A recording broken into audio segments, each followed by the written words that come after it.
You're listening to episode 27 of the TA Pedals podcast. I'm Tristan. And I'm Stephon.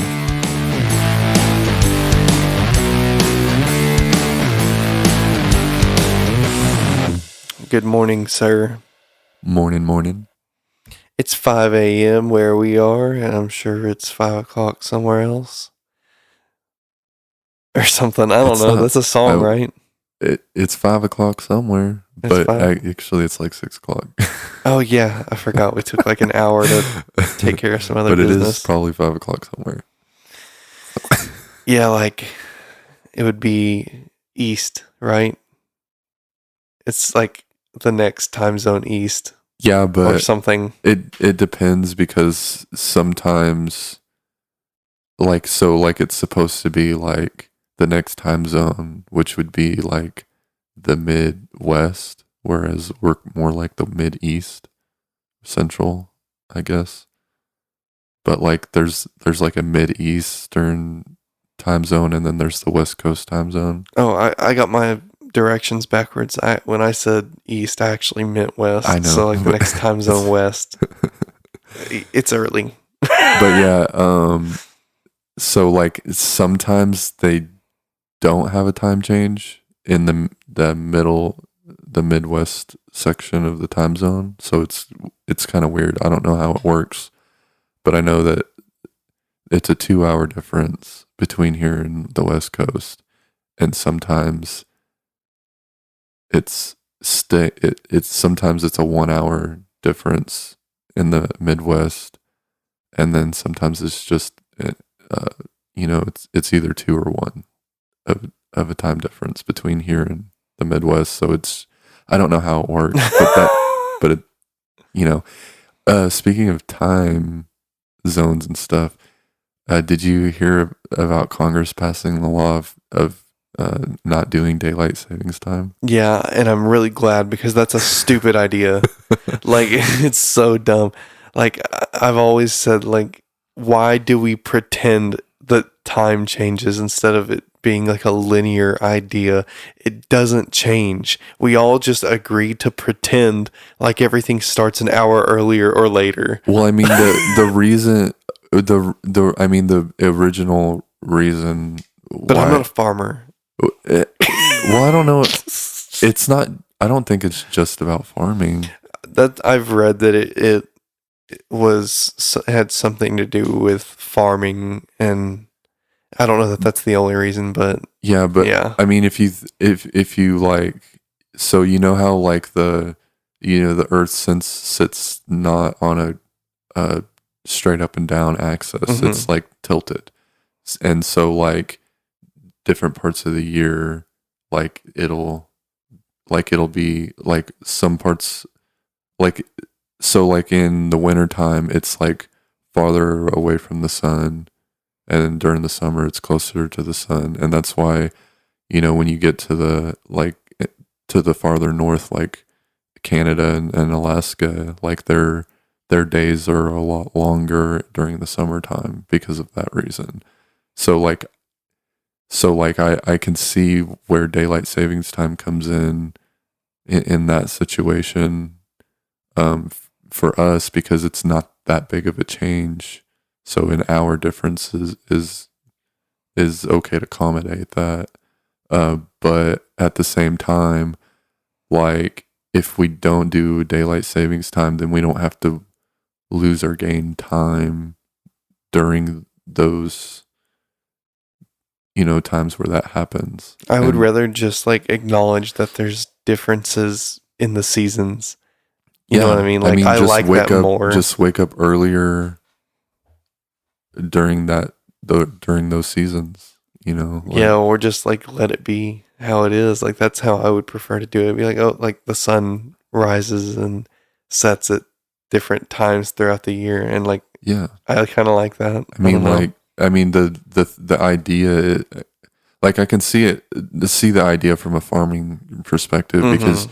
because you want to wake up at when the sun comes out to go outside and start working, so like if the sun comes out at 7 o'clock in the morning during, from spring to fall, then you would want to wake up at 6 and to get up and blah blah blah blah, have your morning breakfast and coffee, whatever they do in the, But like during the winter time, it would be an hour, or it would be an hour sooner, right? But yes, but does anyone farm in the winter? That's the real question. I wouldn't go as far as saying they don't. Me either. Because you got snow peas.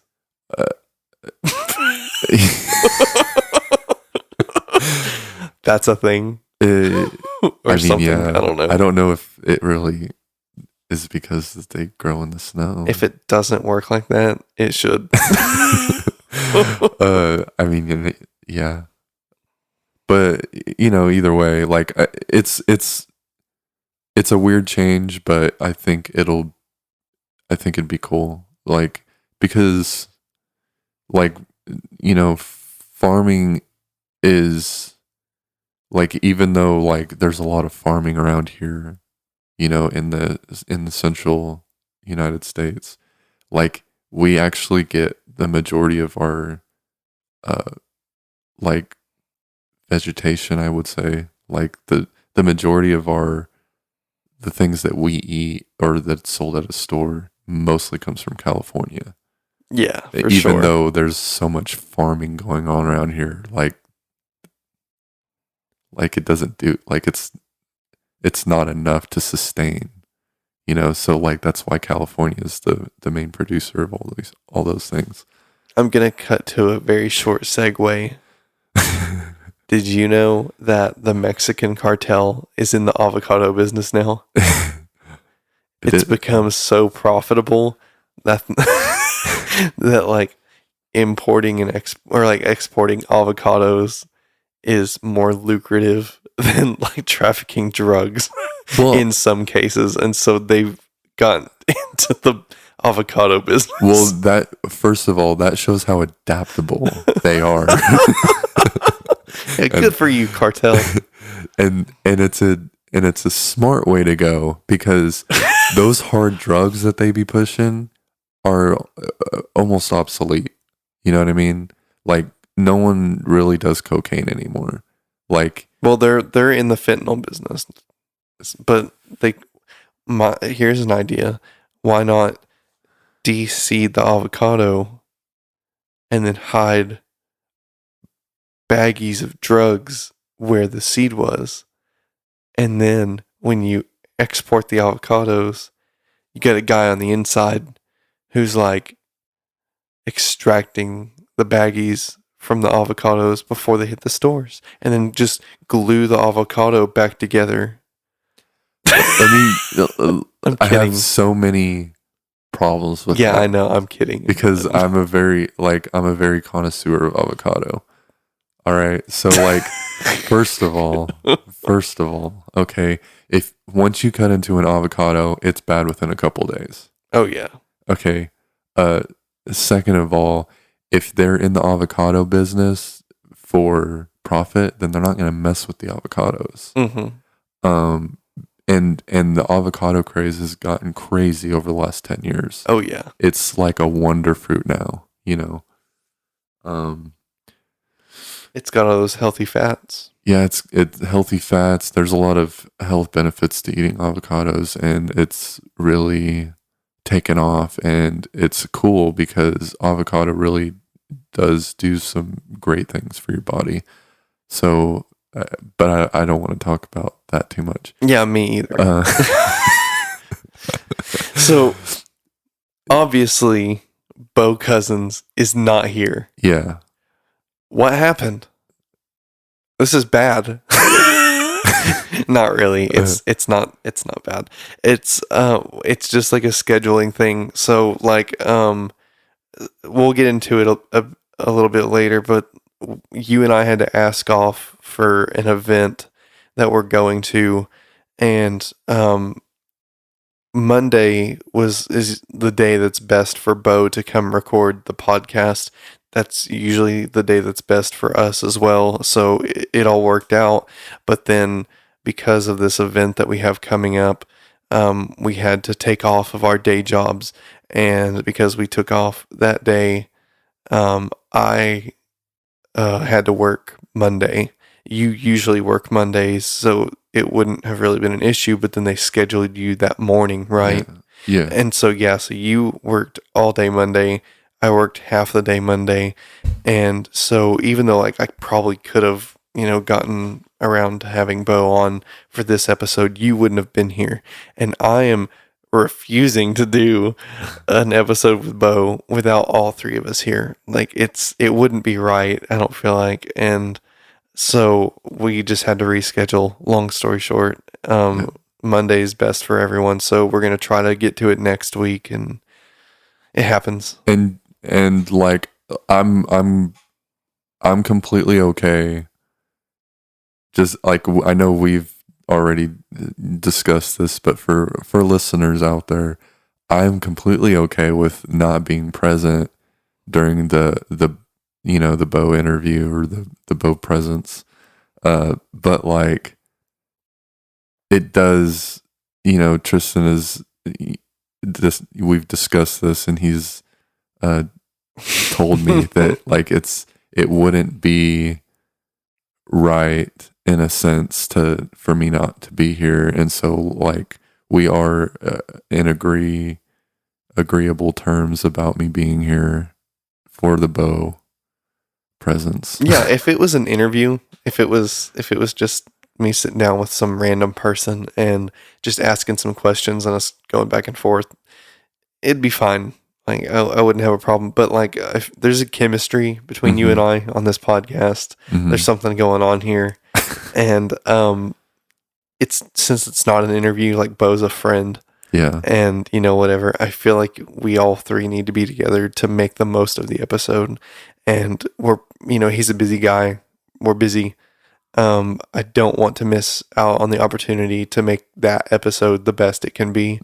So we all got to be here. Yeah. It just makes sense. So I'm sticking to it. But hopefully next week will be the time for that it'll all work out. Yeah. It'll be fine. We'll just have to make it happen. Yep. And we will. It'll be good. So the event that I'm talking about, let's talk about that a little bit. Friday. What's going on Friday? What's the date on Friday? I forgot. Today's the 9th. Yeah. I think. So it'd be 12? Sure. I think so. 9, I think you're right. 10, 11, 12. Should be 12. I'm going to confirm with my calendar, but yes, I'm pretty sure you're right. The 12th, yes. So Friday, August the 12th, 2022. Yes. In Fort Smith, Arkansas, there will be bands playing. I assume there will be more than one band, but we are particularly going for one band because this band has reached out to us and invited us practically. Not really. We kind of invited ourselves, but they mentioned it and we couldn't resist because they don't play in Fort Smith very often. Yeah, I mean, as far as I know, I haven't. It's a good opportunity to go.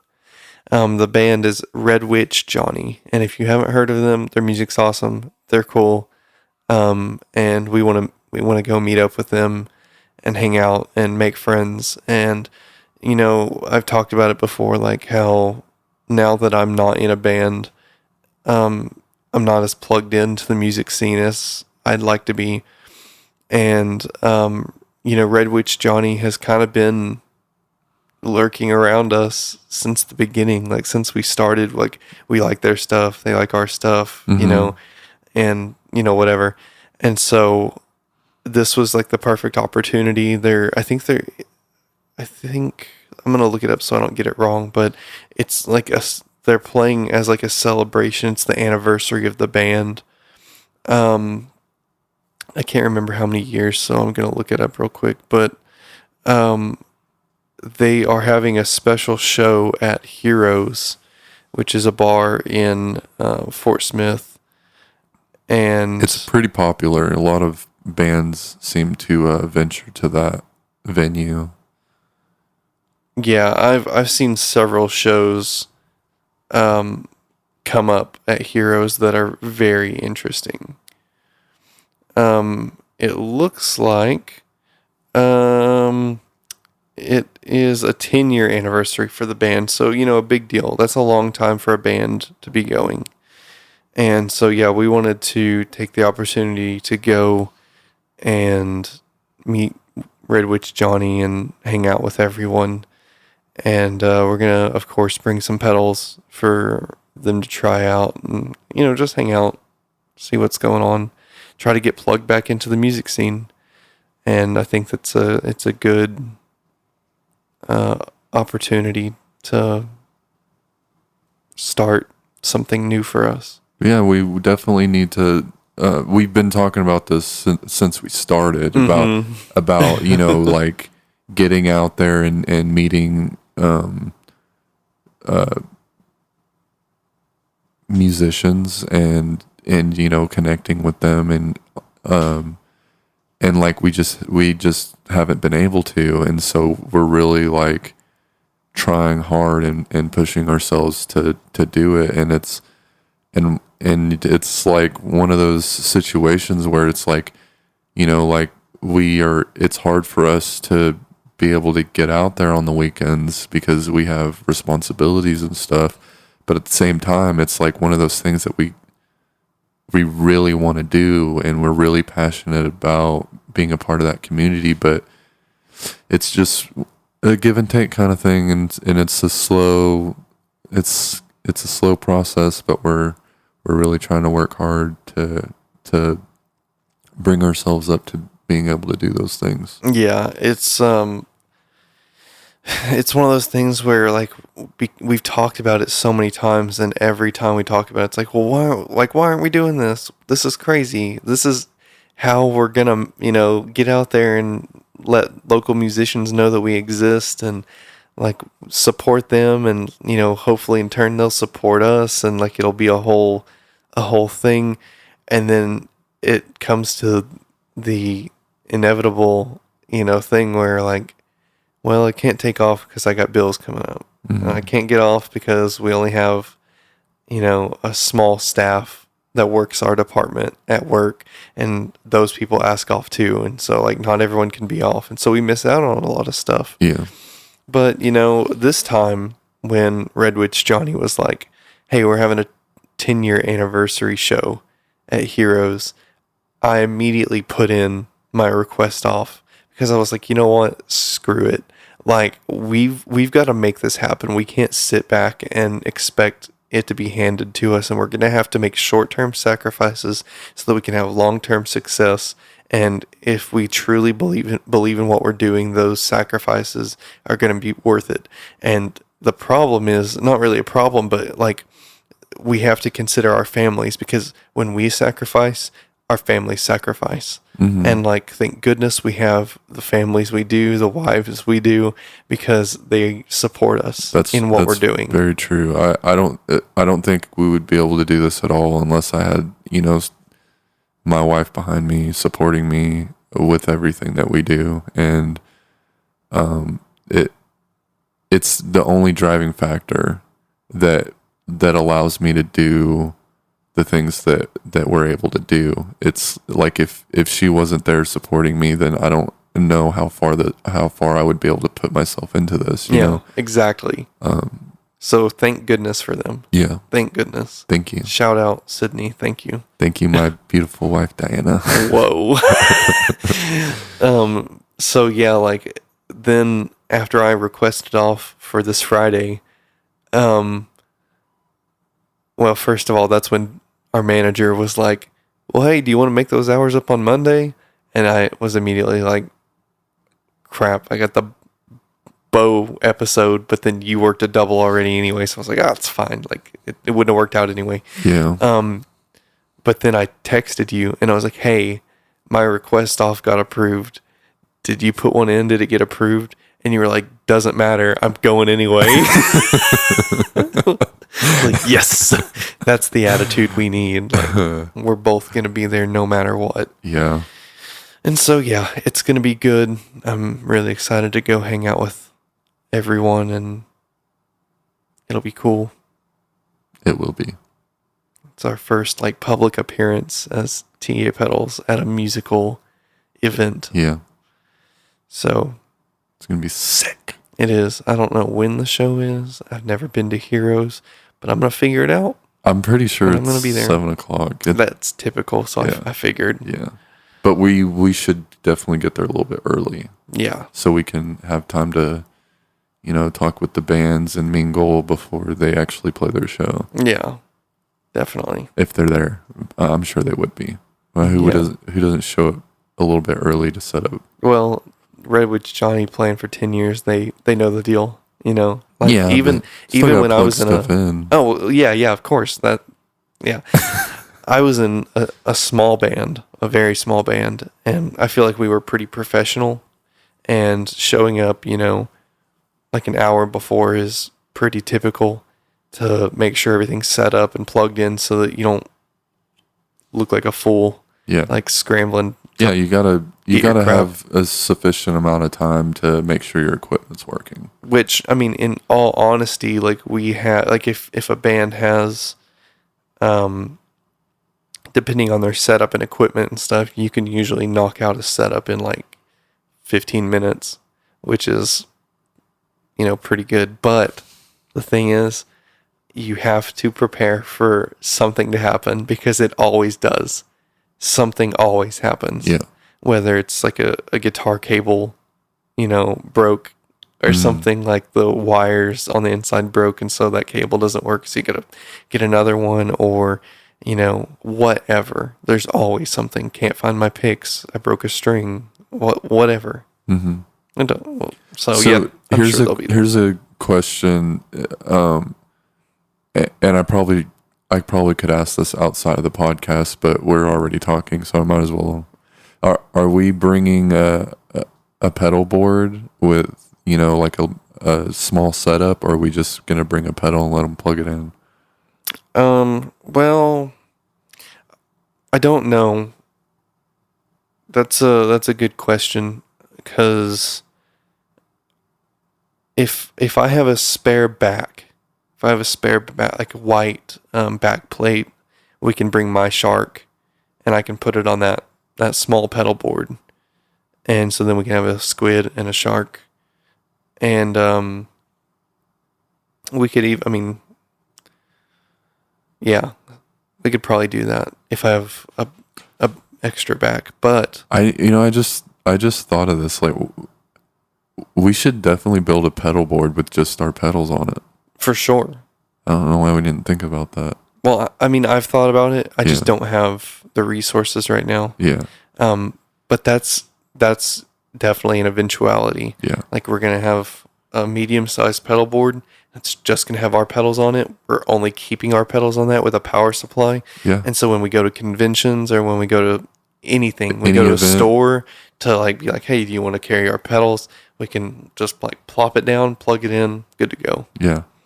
It'll make things really easy. Yeah, that's definitely something we need to work towards. Yeah, we already have a Squid with the mounting plate for the Temple Audio pedal boards that I use. We already have one of those ready to go. The stickers on the inside, so I think the serial number is Demo 1. So like that's like the first one that, to keep track of how many we've made and stuff. That's the first one that is specifically meant to be only a demo pedal. Yeah. I already have my personal one. You have yours. And that's the one that we can take places, and it can get beat up if it needs to. And we don't have to worry about it like coming out of our personal collections or our inventory. That's what it's for. Yeah. And yeah, I guess eventually we need to make a Shark like that too. And a Buzzkill. And not really a buffer. We could probably have a buffer on there. Why not? I mean, yeah, you're right, but We can show like the difference. If we unplug the Shark and run a buffer through, we can, well, there probably wouldn't be a difference. Is the thing, like, because a buffer is only really useful when you're running through like a bunch of pedals or a bunch of cable, Yeah. or you have impedance issues from other pedals. So I because mean, we don't have all those the, issues. I mean, all the very high gain pedals that would potentially be on our board, because like the Squid's very high gain, the Shark's very high gain, and we plan on putting out much more pedals that are also going to be very high gain. So like later on down the line, whenever we have all those pedals on the board, we might actually need a buffer. Well, not because they're high gain though. That doesn't really have to do with needing a buffer, but running through a bunch of pedals, Yeah. yes, absolutely. So, yeah, why not? Let's put one on I there. might as well have Slap one it on there on just there. in case. You know what? We could demonstrate how what's useful it is and how easy it is to hide as well, actually, because we could mount it on the underside of the Yeah. pedal Mm-hmm. of the pedal board. Yeah. And so like when people are like, "Oh, is this all the pedals you have?" Like, "Oh, this is cool, but like I was kind of looking for something secret." And you flip it over, bam! There you go, buddy. There's a hidden one underneath. There's a little buffer for you. There's a little buffer under here. But yeah. Anyway, we can do that. That'll be fun. That'll That's be cool. probably like, as far as, just single buffers go, I think it's probably the coolest one I've seen, and we're the ones that made it. Yep, for sure. For sure. And I like that we did the different light color options. Yeah. That's cool. Yeah. I don't want to do that with anything else like we've talked about, but Yeah. that's cool. Yeah, so I've spent the last few days making some squids, and we had these enclosures that weren't pre-drilled. We get our enclosures pre-drilled now because up until a certain point, like before we put the shark out, essentially I was like hand drilling all of our enclosures with a hand drill and a step bit. We had good reason to do that. Yes, because we wanted to put out as many squids as we could, and in order to do that, we had to cut the cost of a drilling template. Yeah, exactly. And I'm just gonna put it out there. That sucked.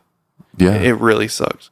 But we had 7 enclosures that were not drilled, and the other day I bit the bullet and I just got them all done. It took me a day and a half, and because I don't have a drill press, so I have this old like hand drill that my dad gave me, or let me, quote unquote, let me borrow, that I've had for 10 years. And like I have a cobalt coated steel step bit, and the thing is, like, we don't have like a drilling template, like, so when I make the pedal PCB, or used to, when I made the pedal PCB circuits and stuff, they would have like a paper template, and you would cut out the template, and it like folded like a box, and it fit around a blank enclosure, and then you would use not a step bit, I'm losing it, a puncher. a center hole punch to punch where the dots on the illustration are, and that's where you would drill the holes. That's like the center of each hole, and then you drill it to the appropriate diameter, and that sucks too. And thank goodness pedal PCB they work closely with Tata, which is very coincidental because when I started using both of those companies, they had nothing to do with each other.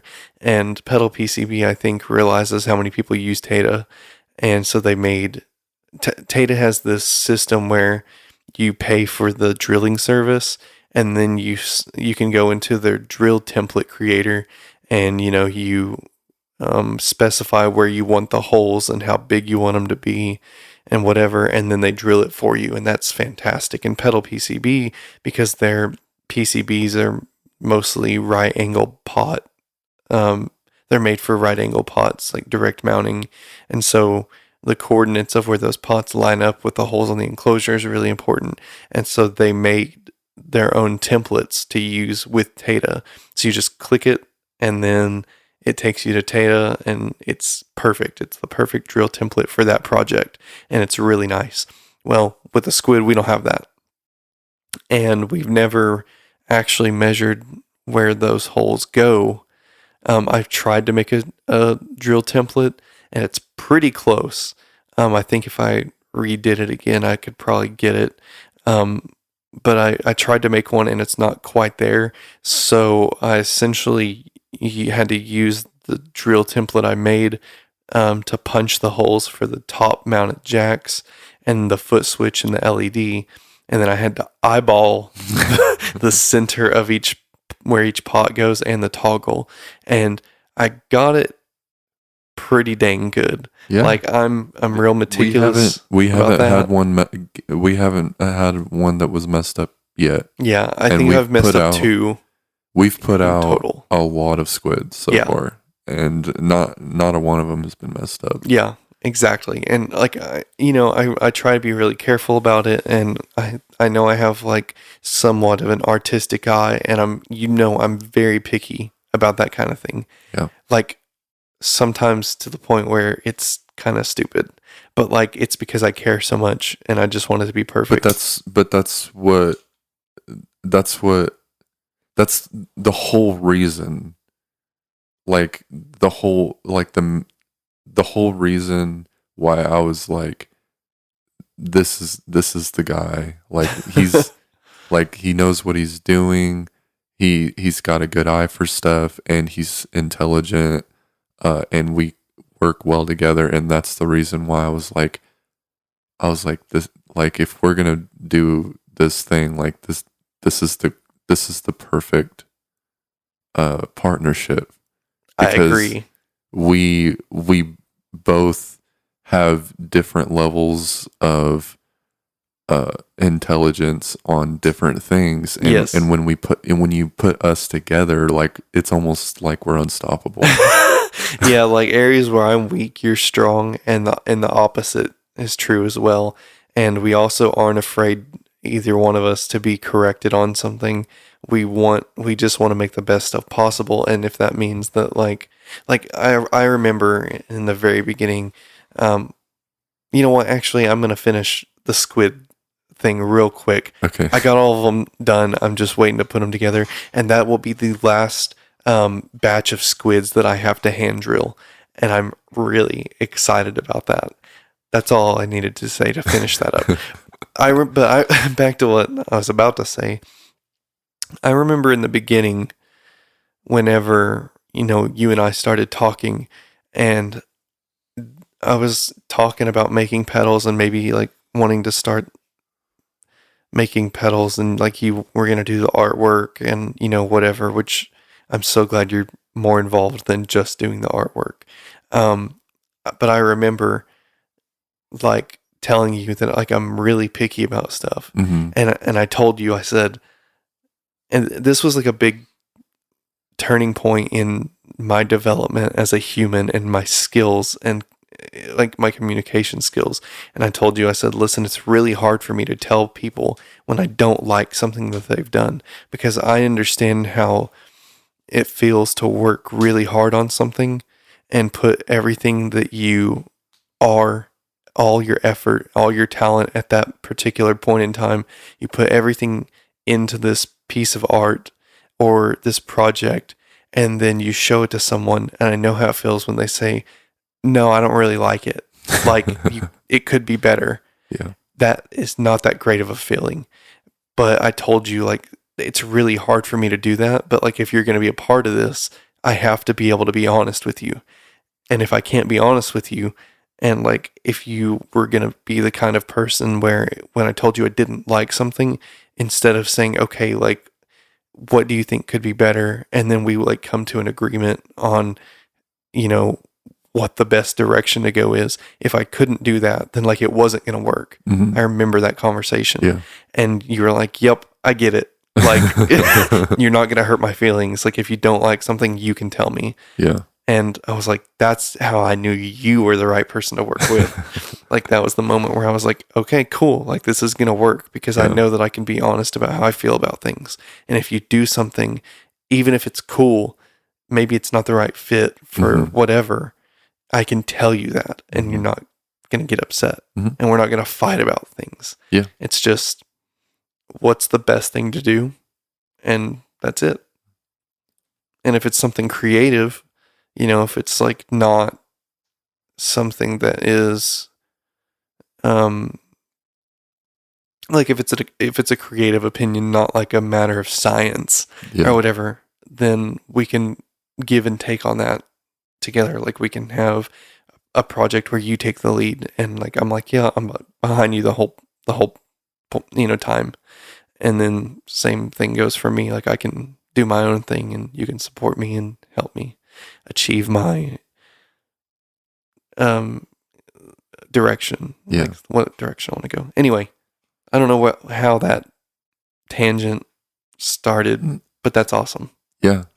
And that's like the reason why I'm so like the reason why I was like, you know, that stuff's not going to hurt my feelings is because I've been putting my art out there for a while. You know, like I had stopped for a couple of years, but I have been putting my art out there for a while, and I know that not everything I do is going to be great, you know, like it's not always going to be cool and eye-catching, and even though there's a lot of things that I've done that is really, really cool, you know, there are some things out there that are just, you know, like people don't get, and like that's completely understandable, and I don't take it personal, right? Because there's always going to be another project, you know what I mean? Like I can't sit here and dwell on this one thing. I got to move on to the next thing, right? And that's just how I've grown as an artist. I heard that I can't remember who said it, but like it was like business advice, and it's a little different because when I say this, I'm not talking about any of your art being a failure, because that's not true. Art is subjective, and your art's really cool. But as far as like coming up with designs that we like for our pedals and stuff, or making mistakes with the design in any way or whatever, or the marketing for it, or the website, whatever it is, I heard a fairly wealthy businessman say, like, your failure is inevitable. Like, you're going to fail. You're going to fail a lot. The secret to overcoming that and becoming a success is to fail quick and fast and learn from that and move on and correct it quickly. Yes. Like, you got to learn from your mistakes, and as soon as you realize you're making a mistake or whatever, like course correct and get back on track. And so like we're going to fail at stuff, or we're going to do stuff that we don't particularly like. And you know, when we talk about that, one of the first things that comes to mind is like the first draft of like the shark, like the artwork for the shark. Like that was cool, but it was not the right fit. And like we were both like uneasy about it. We printed 2 test enclosures. We were like on to the point where we had settled that was the artwork, and we were just trying to pick out colors. Yeah. And we just couldn't find a color that just really we were excited about. Right. So we just, you know, you said like you wanted to try something different, and it, I mean, I did it, and that's the one. Exactly. You know? So like, and it didn't take me long at all to change it. It was very less complicated than the original artwork. Right. Yeah. And that's one of those moments where it's like, if I wouldn't have said how I really felt, and we wouldn't have come to the agreement, like you felt that way too, kind of like that it just something wasn't quite right, then we wouldn't have ended up with what we have, which is so cool. Yeah. It's really, really cool. So yeah, I'm just glad that we can do that and develop our ideas like that together. Maybe we could post like a side pic of the original shark artwork. Oh, for sure. With the podcast post. For sure. I think I'm going to start kind of doing that. Like if we're referencing things, we should put pictures up on Instagram, or like last week with the spider. And I was like, Jonathan was sitting where you are across from me, right? And I'm like sitting here like trying to talk to him, and like my eyes just like keep going back and forth. And I was like, yeah, blah, blah, blah, and blah, blah, blah. And then like I started like hesitating when I was talking, and like he kind of like looked at me, and I was like, dude, like, okay. It's like there's a giant spider right there. It's like right behind you. It's right over there. And so so you see where my wife's step is? Yeah. It was like right there. Oh. And I could see it, and it's like legs were like going up, and like it was casting a shadow on the wall. And I was like, no. Like, and I wasn't going to say anything, but then I had to, because it was a huge spider. Yeah. And so, anyway, I'll, this week's episode, I'll put the original shark up. I have it right there. Well, do you have like a regular? I don't think I have the PDF or like the image anymore. So I think I'll have to post a picture of that or whatever. Okay. Or what were you going to say? I don't like that. It makes it look way worse than it is. Yeah. Like, I mean, I'll put a disclaimer and be like, hey, it's not that bad. I wonder if we can. Oh, we have that one picture with the full setup. You can just take it off of there, right? The full setup. Remember the full aquatic line picture? Yes. Okay, yes. We could take it off of that one. Okay, yeah. I'll pull it off of that instead then. Okay.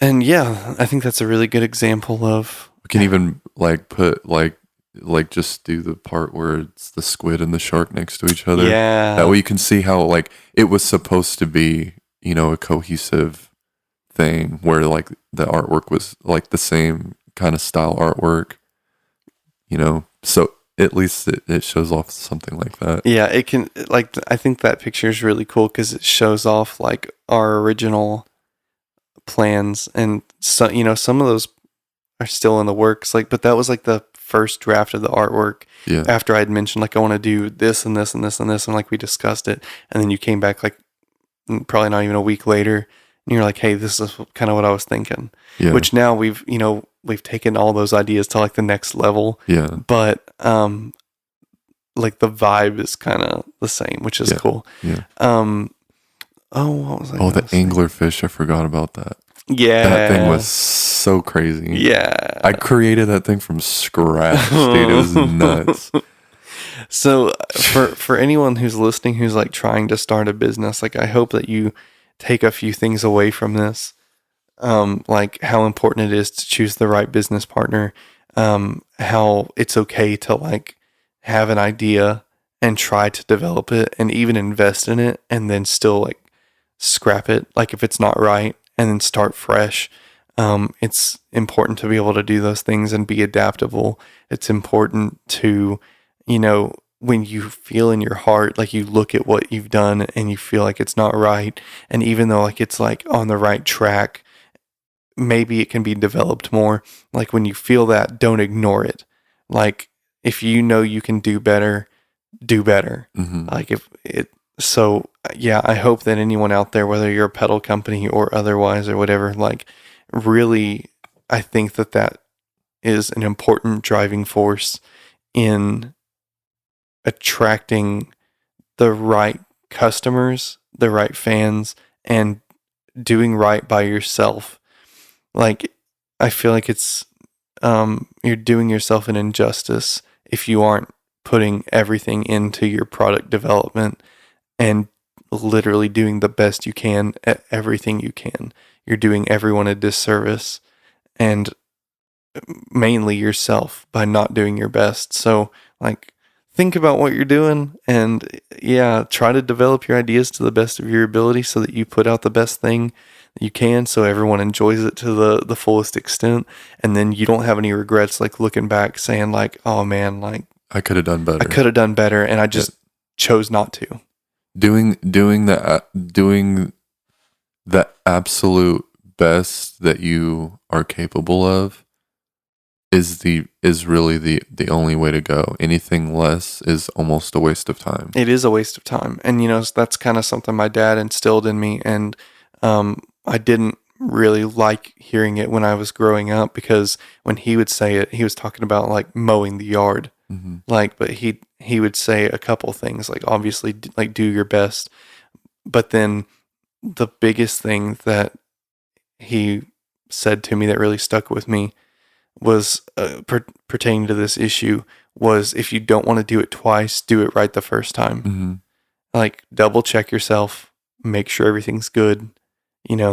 It's like, reflect on what the job you've done, and if it's not the best you can do, just fix it right now. And that just takes me back to whenever, like, the very first time we got a printed enclosure, the vampire squid printed enclosure, and how amazing it looked. And it was just like one of those moments. Mm-hmm. It was just like we didn't even have words to say. It was just like it looked so great, and like that's the only thing we had to say, is like it looks so good. Mm-hmm. Like I remember there was like that's all we had to say for like 10 minutes. It's like, it looks so good. Yeah, like it was such a new experience for both of us. It was the first time that had ever happened, and that was the first, that was the artwork that was going to be the first original product that we had. And that was when we were still building circuits on strip board. Yeah. And very early on. And yeah, it's a cool moment. It's a cool moment when you figure out how to do something. Yeah. And you get confirmation that hey, this is going to work. It just kind of boosts your self-esteem so much, knowing that you did something and it turned out so cool. Mm-hmm. And there's really no way to describe that feeling that you get. It's just like, it's like you're not even, it's like you're not even present on Earth anymore. Yeah. It's like a whole nother level of accomplishment that I've never felt before. We created something, and to have the physical thing in your hand and seeing it look better than you intended it to look. Yeah. You're thinking, oh, it's gonna come out looking at you, like you have this whole idea in your head of how it's gonna look, and then you get it in your hand and it looks way better. And that whole feeling that goes along with it is so undescribable. Yeah, I completely crazy. agree. And it was the same feeling when the first circuit boards worked. Yeah. It was like, oh crap, we did it. What are we doing? We did it. I don't even know how we got to this point. I was talking before we jumped on, this is episode 27. I don't know. I just feel like it's gone. I feel like it's too easy. I feel like it's gone a lot faster than.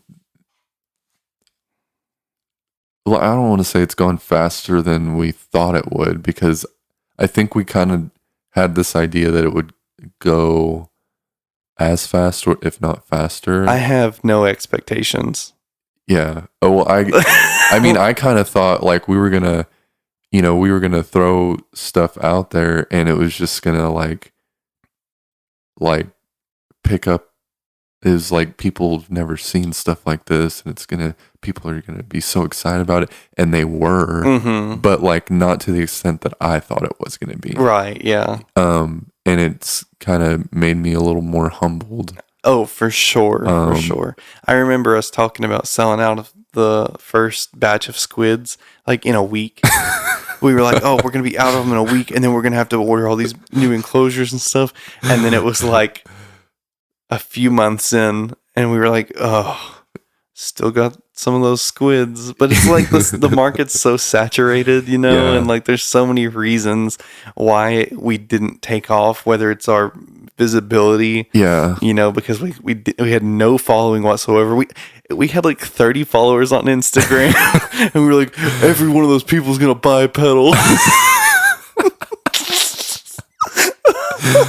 We really felt that but that goes to show like we really strongly believe in what we're doing, and that we have a great sounding pedal, and like if we just show people how it sounds, we're gonna sell them. And that's, while I still believe that that's true or whatever, you are very much limited by your audience, like your reach on social media and all of that. So it's a slow process, and it's fine. Where like I'm enjoying it. Where we thought we would be, like just like, I mean, obviously it was a very unrealistic expectation, but where our unrealistic expectation was where we thought we would be within a month is where we are now. Yeah, it's true. And like it's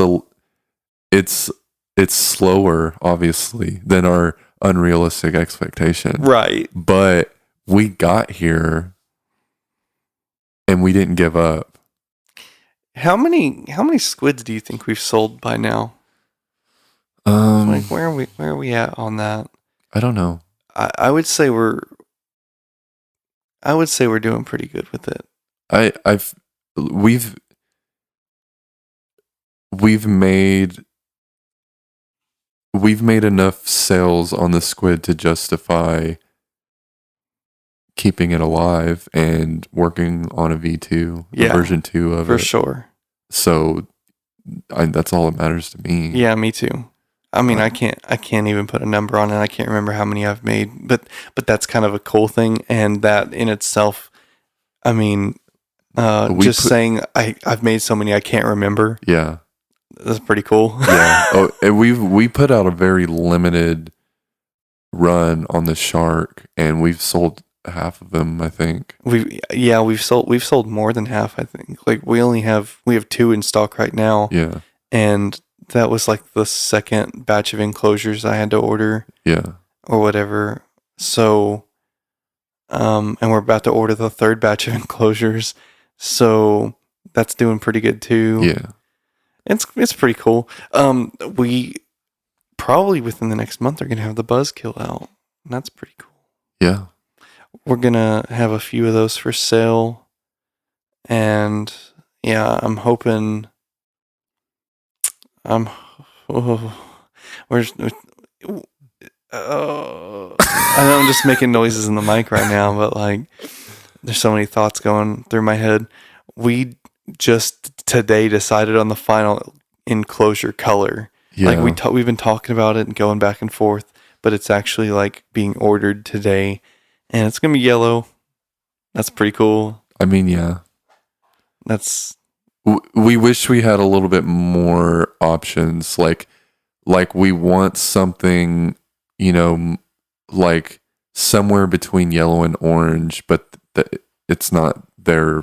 It's not an option for us. So we ordered an orange enclosure for the prototype, and it was just too dark. So now we've decided we don't like the orange. So we definitely have to go with the yellow. Yeah. I'm going to say 2 things. First of all, this pedal is the one, like we were talking about earlier, each of us taking on a particular project, and like whatever we say goes pretty much.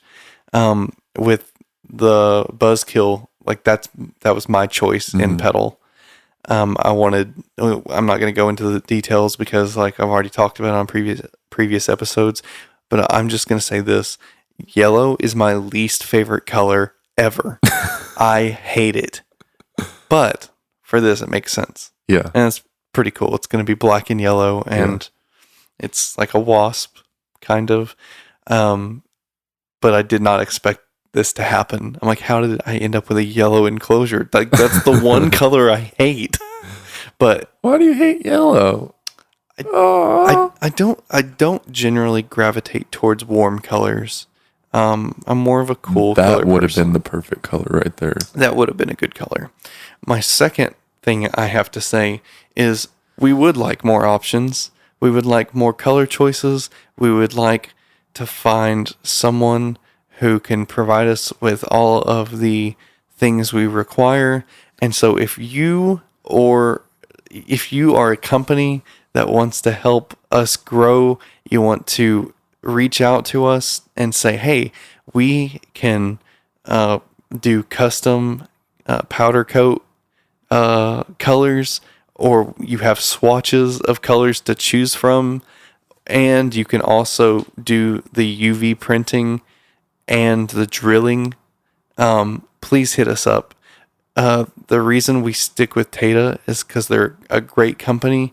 They are cost effective for us and they provide great quality. So if there are a lot of companies in the United States that provide great quality, but it's just over budget for what we can afford to pay for something that we're going to sell. Yeah, it's not cost effective from a business standpoint. Yeah. So if you can compete with Tata and you can give us what we need, hit us up and we'll give you our money instead. Yeah. It can be more expensive, just not that much more expensive. Yeah, I mean, we're competitive prices.